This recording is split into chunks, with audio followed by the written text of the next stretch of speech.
Hello, Ebistatsu here. Today I'm going to tell you about the change that I made for Chronicles of Solaris episode 1. You can think about it like the remake episodes. Well, I already told you, I'm not sure if any of you watching because, well, my announcement video doesn't have many views and I kinda know that maybe most of you don't watch it. So I will just tell you regarding about the change that I made for the channel. I also said that mostly it's happening because the episode 1 of the Chronicles of Solaris, this video. Okay. Well, honestly, that's just the manga dub version, so it's not because my dub isn't good, but also I mostly worried about the quality of the episode itself. Basically, I don't like how it looks like. So maybe you can think about that video like the pilot episode because I'm going to change it. I also tell you that I won't be sharing you about my process. So I hope you don't mind that you don't see me drawing the exact change of that episodes.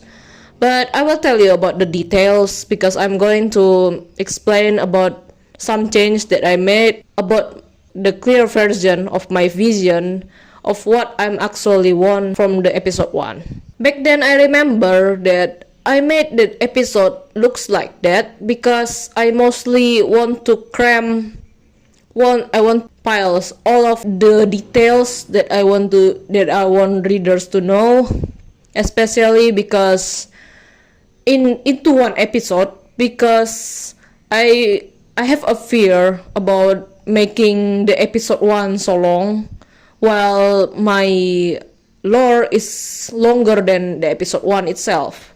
So I'm trying to speed running everything and like you can see it's not proper episode anymore. And I honestly hate that because I miss some details that I want to put, but I also can't put it because of the time. So the change that I made from the episode 1 is I'm going to show you from the first page. I'm going to show the scaling of the story.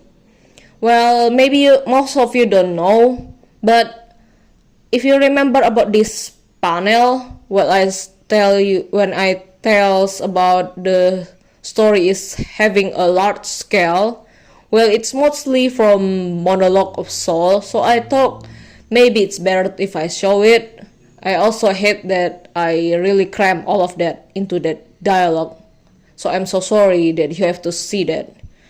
But it's okay. I think that's why pilot episode exists because it mostly tell me the writer itself, the author itself, I have some flaws that I need to change. And so the episode 1 will begin from the multiverse point of view. So we will see a lot of other floating universes around the open space. Well, it's mostly symbolizing the multiverse itself. I mean, multiverse exists and universe also have many parts of it. Like, you can think about it like fanfiction story where there's alternate universe and stuff, right? So of course multiverse exists. I simply make some of my lore to be a bit into the point so it doesn't feel too dragging. So I just make the multiverse is basically space with many multiverse around it. That's it. It's not rocket science. As for the next panel, I'm going to show the Solaris universe visuals from the structure itself. We already know what universe is. Basically, universe is bigger than world. So basically the circle of that universe, circle or oval, based on my research from the Wikipedia, I saw that universe at first shaped like a sphere, but slowly it becomes an oval, expanding because of the matters. Also draw some universe shape like ovals to show that those universe are older than the others. And Solaris is one of the oval ones because it's from ancient time, where it's structured like the dystopian with flattened wasteland broken with jagged spiky mountains, sky-piercing throne at the center. That is the god throne, surrounded by the divine halos that reach the tip of the cloudy sky. Well, that's the land that I'm drawing Solaris actually in. I kinda miss that visual point, because I don't show that in the old episode, in the pilot. I just want to show what it's like living in Solaris. So we will see everything dark from there, because this is a dark fantasy story. In case you are okay with that, you can proceed. I'm so sorry in case you don't like dark stories, but I can promise you this story is interesting, because I think this is one of the masterpiece that I ever wrote. From that point, we will see what's going on in the flat ground, where there will be a zoom in panel to show what's in the silhouettes of the land. There are some ruins that shape like a machine, and of course that those machines are these machines from the pilot, and there are slaves who work on it, because basically Solaris have a slavery system where the god that rules that universe is a tyrant. But we will get into that deeper.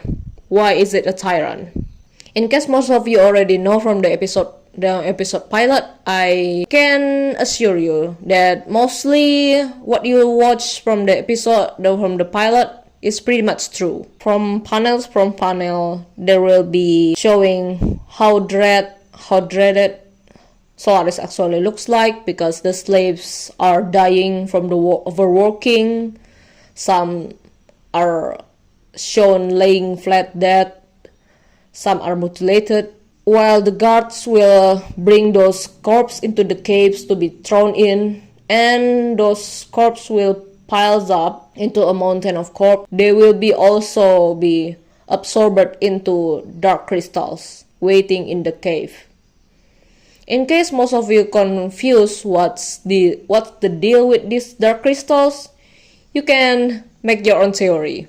I'm open to any of your opinions, and it's pretty fun to think about my readers might have theory about some of my story stuff. I really like that. Feel free to comment down below what do you think about it.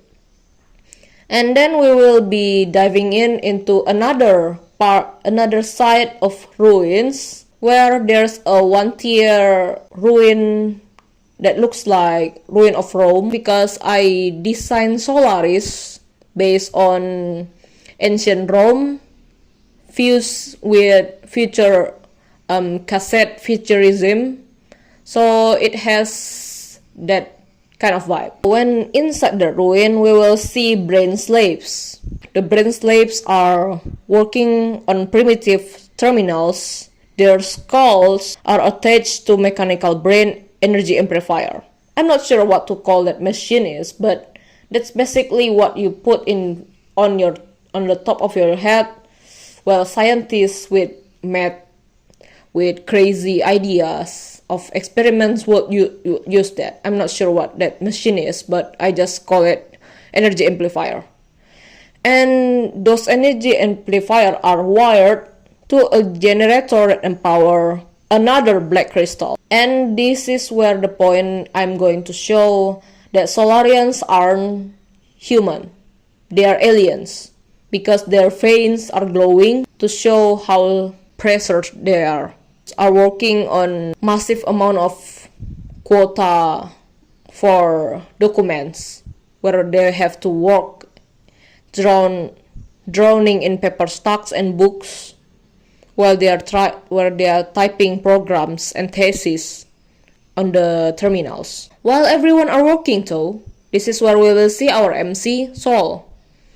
He's reading articles of reality first. In case you wonder, no, reality first doesn't mean reality universe, because there's the verse in my story is bigger than universe. If you watch anime or you see many otakus are commenting on videos saying about Naruto verse, Dragon Ball verse, that's basically where I get my idea to make the verse from. Verse is basically everything in this story included. Something like every omniverse combined. Yes, omniverse are combination from multiverse, same as multiverse are combination of many universe. Basically that. So I'll read one of the rules in the article that state that every universe should only have one divine in charge. This is the point where I missed in the pilot, where Soul is basically know the truth, while everyone don't. I'm not sure what to say. Surprised or bewildered? Is that how you say the emotion? His friend that sit beside him asking him if he can check his assignment because he want to make sure it's okay and so it's already done. But then the other slaves around them are crying and stressing around because they can't handle the work anymore. They are stressed out. They are crying molecular lights. The molecular lights looks like particle of light, kind of like looks like firefly from afar. It just floating like that. While they are screaming, their energy instantly got absorbed by the amplifier that sent the dark energy into the dark crystal. And Saul finally snapped and told them to shut up. And then the guard come in with a whip, and everyone got tense and fell into silence.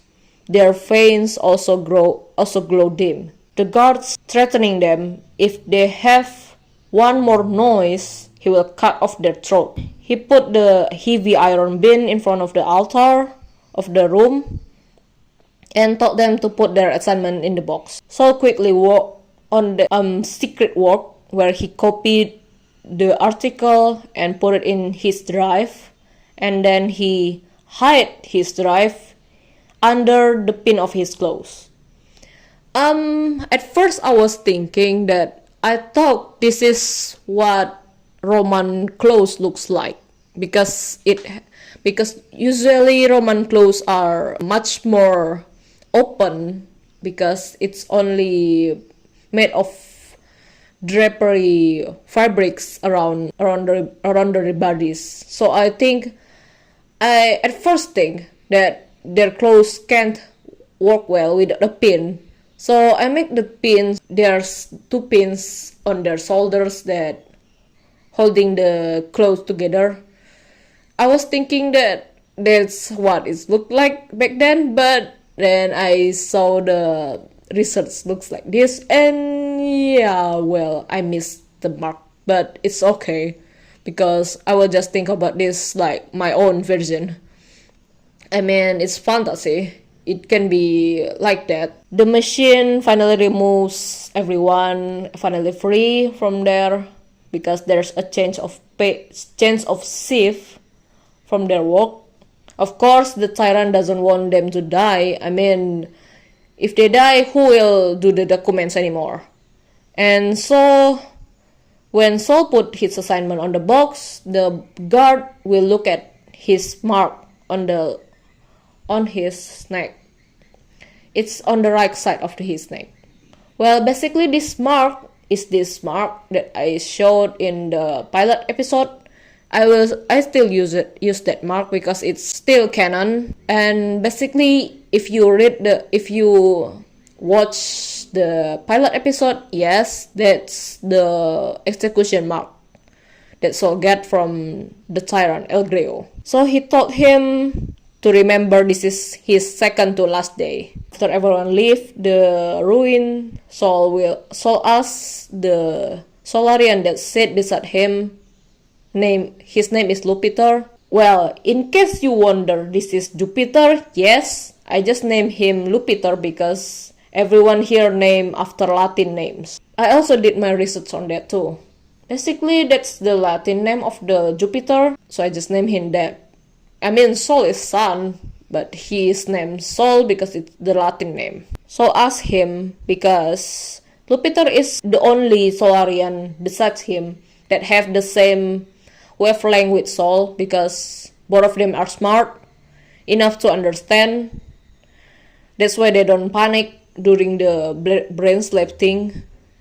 And he asked him if he feels something is off, but Jupiter doesn't feel that because he doesn't know about the article. So Sol just leave him and he walked until he saw the throne, and he is very pissed because he saw the tyrant grinning from there, because there's something that he knows. There are already two divines in Solaris, and that's off. If you remember the pilot, the other divine is his foster father, Astrum.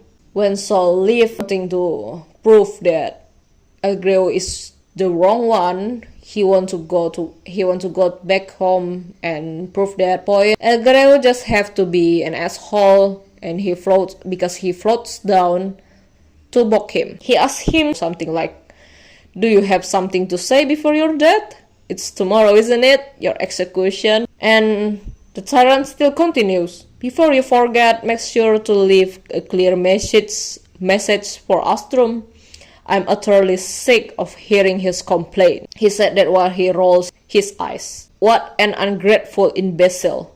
It would be horrible if he come crying to your death parade and causing a mess." And Sol just tell him, "Perhaps you should worry more about your favorite juvenile chair will keep standing in the middle of sea of matters." Matters here is implying to the universe matters, okay? And the tyrant just angry, but Sol ignore him. He goes back and he finds Astrum, who greet him with a smile. Astrum tell him about the vegetable that he gathered in the basket, while Sol sit at the patch chair where rubbing his temples that's pretty much have a red mark from the amplifier. I'll tell him that they can survive without food because they're aliens, of course. And why does Astrum have to work for something trivial, he think. While Astrum think it's not trivial because he's doing it for Sol, because he loves him more than the heavens. Sol is looking at Astrum working. This is one of the detail that I missed in the pilot. I want to show that Astrum both of his hands are chained, but not chained in the typical way. It's more like chained by runes, divine runes. It implies that he can't use his power. So that's why Sol is skeptical about it. Because he remembers back then he read an old scroll in a ruin that showed a picture of divine hierarchy. This is one of the details that I also missed. It should be showing that the scroll have two primordial on the top with light and dark energy, and right below them there's gods wearing symbolic robes with different sigils placed in their body parts. It's to imply the omnipotence. I do some research too. All omnipotence can be gods, but not all gods can be omnipotent. Basically, it's like Zeus kind of thing.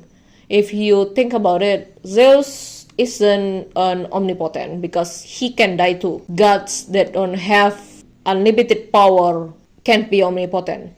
That's the example that I can think of. But and right below them, there are gods wearing clothes matching their roles and duties. This is the place where I show the ordinary gods. And right below them, there's demigods, symbolizing with half human status and half-duty robes. So it's basically humanoid-looking god who wears half of human usual clothes and half of it are god robes. Sol is glaring at the runes on Astrum's hands, and he felt something is really wrong because the law states that the current ruler holds absolute cosmic authority. It explains why Astrum is bound and suppressed. But the hierarchy exists for a reason. Foster father, Astrum is an omnipotent, while Elgreo is a lower tier god, ordinary god. That's why it's weird, because how does Elgreo have the status as the ruler while basically someone who's better than him in there? In case you can come up with your own theory, feel free to tell it in the comments, because that's interesting. Discussing the story interesting. I will give you my respect in case you already know what happened. And then Sol have his lunch. They have their wholesome moment where Astrum just wants Sol to be happy. That's why he is sorry that he only makes poor food for his son, because that's the only thing that they can have. But Sol doesn't expect luxury from him because he's fine as it is, because Astrum is really kind to him. And then Astrum noticed the mark on his neck, on Sol's neck, that he felt bad about. And that's where the flashback comes in, how Sol get that mark. Elgreo wants Sol to handle paperwork for him in Celestial Realm, but Astrum don't want that. He told him to don't drag Sol into his golden cage. Elgreo tell him that he have a full mouth for someone who have proper life. And then Sol gives him a sarcasm. Well, I'm not sure if it's sarcasm, but he told him, you call this hopeless word proper, there must be some critical screw loose in you. You only want to harvest the positive energy of Solarians so you can strengthen yourself. Basically, Sol hit bullseye, because that's right in Elgreo's nerve. That's why he's angry. He's humiliated. In this flashback, Sol is younger, so he's a child. Sol is 5. Maybe in human term, it's like saying a 5-year-old telling you the truth on your face, while everyone never tell you that. Humiliating for Elgreo. Sol tell him, am I wrong? You don't possess the inherent mass of authority that the other gods have. You are deeply insecure. You are trying to steal what you can never naturally hold, just to satisfy a dying pathetic pride. That's why Elgreo snapped, and then he gives him that mark. Back to present, he begs Sol to let him do the execution in his state, but Sol don't want that. In the dark, during that night, Sol is working on his computer. I also make the slaves have their own terminal in home because, well, it's basically something like student given assignment, but in this case, it's more like slaves given assignment. Sol use that to find the clues, to find about anything about the truth. Why is Solaris like this? But there's no enough data in there. Even the database itself already filtered. No one in this city remember what the true universe looks like. What is the truth of Solaris itself? Sol is very exhausted. He feels very weak right then, because he's frustrated that most of the data are missing, and he decided he will just rest for that day. But then he woke up. He woke up in his consciousness where he is standing in the garden of flowers. garden of flowers. This is where he will meet Ailis, in case you remember him, the boy who played around in the ruin in that consciousness. Ailis noticed Sol because he is the hero in the story that he wrote. Yes, Ailis is the author of Chronicles of Solaris. And then Sol was so shocked by that truth, by that fact. He doesn't believe that he is a fictional character, and he is pissed off because Solaris, the entire dread that he have to walk through, he have to live in, is a script. But Ailis don't understand script because he is a child. So he doesn't understand that. But he also wondered that Sol's supposed to be a powerful hero with the power of light, and he should have many friends. But everything that Sol can imagine is as friends are the other brain slaves. Sol's mind got distorted by the image, and Sol just say that he doesn't deserve a friend because he himself want people to stop imagining him as a good guy. Well, Sol is kind of like tsundere, but he's more like a cold version more than the usual that you see in the anime. But that's pretty much him. He just said that he's not kind enough to have a friend, and Ailis just offered it to be his friend. This is the change that I made. Ailis crouched down to pick some flowers. He said something is weird in Solaris. And we will see things from Ailis' point of view. Ailis is innocent boy that he doesn't know why the world that he write looks like that. So he basically see everything everything Sol saw inside Sol's consciousness. He saw Solarians get beat up, slavery, died horribly, everything.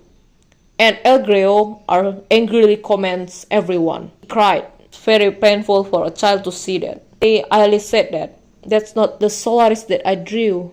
Solarians are supposed to be happy. Why is there a stranger who hurts everyone? And this is why Sol is desperately grabbing Ailis by the shoulders, asking him, "Who is the stranger? Elgreo?" And Ailis don't know why he is in the story, because Astrum is the god of Solaris in his script. That's why light manifests from Ailis' heart that shows Sol the process of making Chronicles of Solaris itself. And Sol saw that so many colorful crayon drawings that Ailis draw, from Sol the hero who looks exactly like him, wearing warrior outfit, wielding a spear. And Solaris looks like a happy kingdom where Astrum rules on the top of the roof, wearing his omnipotent robe. Exactly the robe from the old scroll. And Solarians are happy, living in peace with animals. But then Sol feels the guilt because he feels like he's being too harsh to Ailis. But he also feels existential crisis because he now wonders, who is he? Who am I? I have vast understanding of my surrounding, yet why do I feel like I don't understand myself at all?